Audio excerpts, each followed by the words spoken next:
આગળ સમાચારો તરફ નજર કરીએ તો અમરેલી જિલ્લાના ખાંભા માર્કેટ યાર્ડ ખાતે મંત્રી કૌશિક વેકરિયા ઉપસ્થિત રહી ખેડૂતો સહકારી અગ્રણીઓ અને સ્થાનિક આગેવાનો સાથે બેઠક યોજી હતી। ગામડામાં થયેલા નુકસાની અંગે ખેડૂતો અને સરપંચોએ લેખિતમાં રજૂઆત કરી હતી। બેઠક દરમિયાન ધારાસભ્ય મહેશ કસવાડા, જેવી કાકડિયા, સાંસદ ભરત સુતરિયા સહિતના નેતાઓ પણ ઉપસ્થિત રહ્યા હતા। ખાંભા પંથકના અસરગ્રસ્ત ગામોના લોકો મોટી સંખ્યામાં હાજર રહ્યા હતા।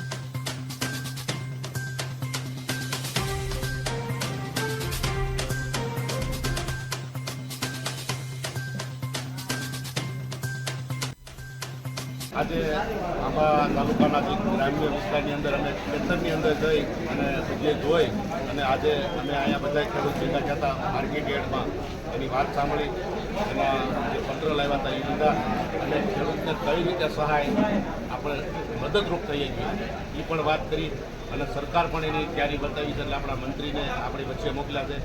ટૂંક સમયની અંદર આ ખેડૂતને મદદરૂપ કઈ રીતે થઈ શકીએ એની જાહેરાત ટૂંક સમયની અંદર